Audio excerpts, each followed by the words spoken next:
Rivia, population 1,234. In that, 253 non-humans. September the 25th, 1268, a riot erupts. A massacre ensues. The streets run with the blood of elves and dwarves.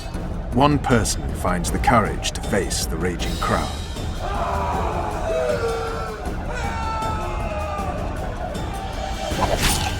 During the rioting, 76 non-humans perish, including the witcher Geralt of Rivia. Stabbed in the chest with a pitchfork by a man of whom we know only that his name was Rob, and he owed 3 crowns at the local tavern. Yennefer of Vengerberg dies trying to heal the witcher. The bodies of Geralt and the sorceress are taken away by a mysterious young girl with ashen hair. Their place of interment remains unknown. I remember. Rivia. Yennefer. What just... War is a good time to forge friendships, alliances. Harry and Lavalette, busy building walls and forging swords, forgot that.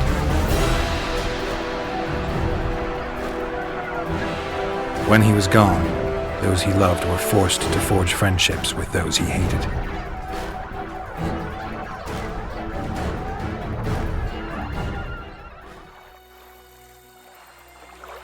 Yennefer told me that Ciri has departed for good. She inhabits another world and is happy there. Before she left this one, she gave us the Isle of Avalok, our island. We stopped counting time.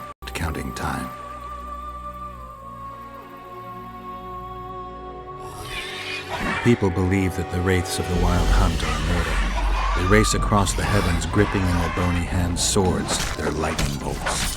They take away mortals, ever expanding their cavalcade of spectral riders. They burned the orchard and the house. In their armored boots, they trampled our island.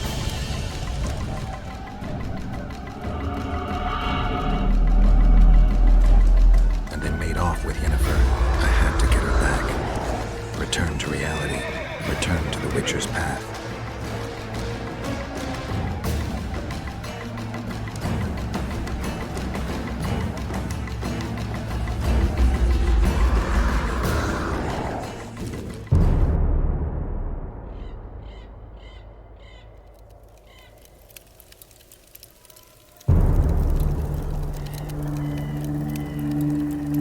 September 13th, 1269, the Ravine of the Hydra. Following the Peace of Sintra, 53 officers of the Vryhead Brigade were brought here and executed, their throats cut. The elves' bodies were dropped into the chasm. I don't know what the riders of the hunt were looking for. November 23rd, 1269. Sintra, the village of Coldwater, and another victim of the hunt.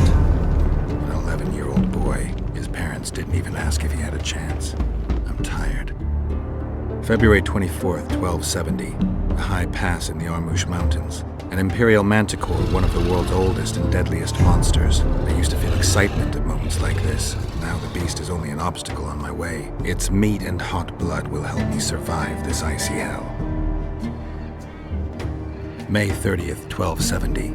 The Yaruga River. The hunt continues to race south. Since I've been following them, they've taken 23 individuals, all between the ages of 10 and 20. All except for Yennefer.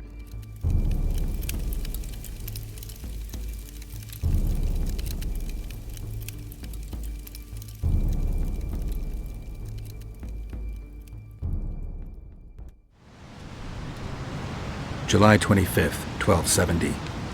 The forests of Angren. No mighty mortal, no heap of meat or strong man can parry the strike of the Slizzard's tail. Letho couldn't either, but by some miracle he survived. I helped him. After all, Witchers on the path should help each other. He had 2 comrades, brother Witchers from the School of the Viper. The hunt continued south, and Letho of Gullet knew where it was going. He knew where the hellish chase would end.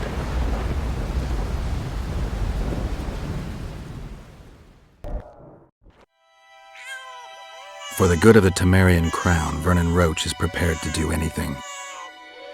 If needed, he becomes a murderer and requires others to do the same. Bernard Laredo had only disdain for the world.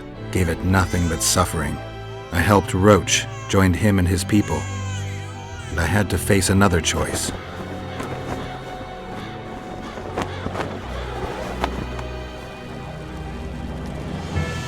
Killing the commander of a forgotten trading post is not the same as killing a king.